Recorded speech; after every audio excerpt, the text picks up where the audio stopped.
And before I start, to those viewers who have written to me disappointed that I've criticised Donald Trump, I hear you and I will respond to you, those I haven't written back to already. Once I've dealt with the big news today, just keep watching.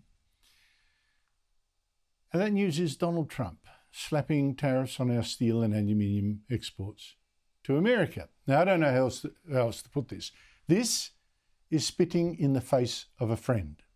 The Prime Minister was quite right today.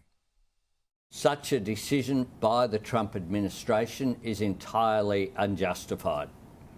This is against the spirit of our two nations' enduring friendship.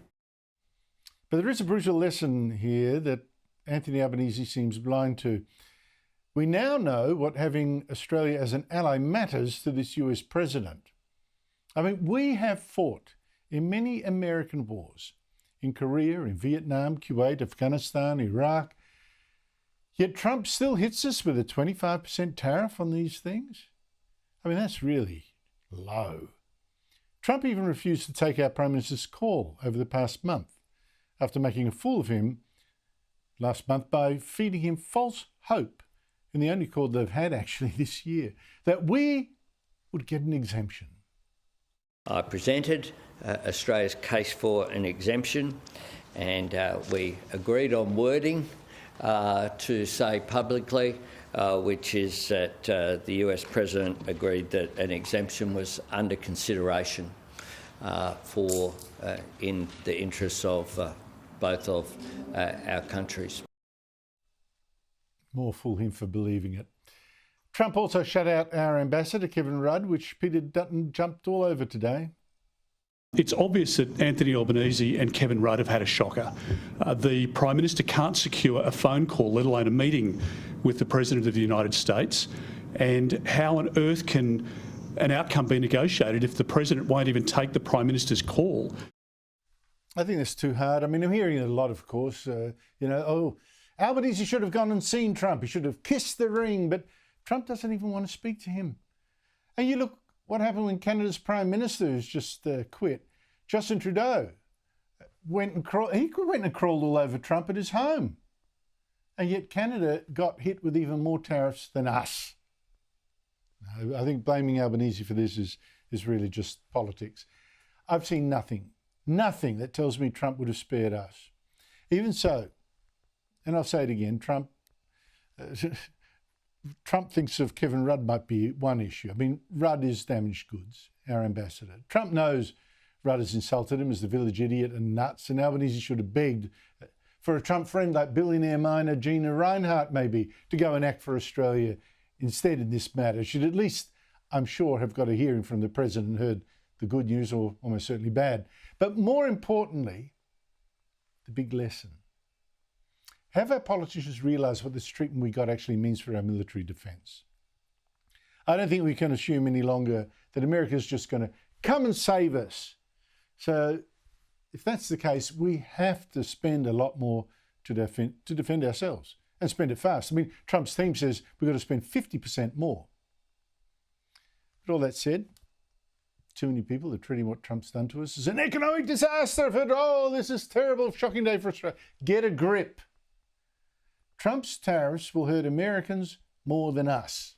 The US is unlikely to stop buying our aluminium and steel, at least in the short term.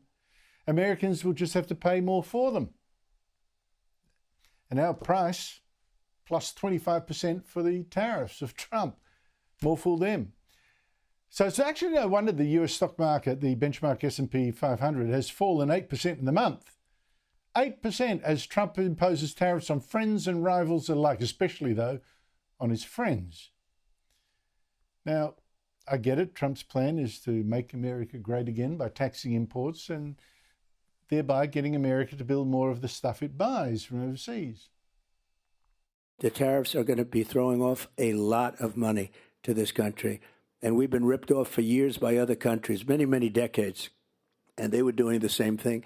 But I think we'll do it better. And I think we have a bigger advantage because we really are the piggy bank. Well, I don't know. Trump wants more jobs, but I think it's unlikely his tariffs will actually make Americans richer. And what Trump forgets is that what has helped make America great are its friends. friends who do back it in war as well as in peace, friends who share its values and a bond. And I reckon his tariff war is going to cost him some of them. He's already turned Canada into a virtual enemy, and not just by imposing 25% tariffs almost across the board, but yesterday threatened to wipe out its car industry deliberately, and taunting Canada yet again to end that pain by becoming America's 51st state. Now, some countries are going to now figure that America's friendship isn't actually worth much. Some will turn more to China or trade more with that communist giant, making them more dependent on America's greatest rival. I think that should frighten Trump and us. Now, for Conservatives, there's now, given all this, a challenge. You know, some almost worship Trump and his tough guy act, and they will not hear a word against him. And I hear from some of them, very angry with me. And let me repeat, I like a lot about Trump's war on woke, and I've said it here very often. And I totally back his demand that the rest of the West spends more on defence. But we now see that his plan to make America great again can mean make Australia poorer or more in China's grip. So we must speak up for our own country and not just his. If the Trump revolution fails, this blind worship of Trump power, that will taint Conservatives for a generation. I think it's time to be loyal not to the disloyal Trump, but to ourselves.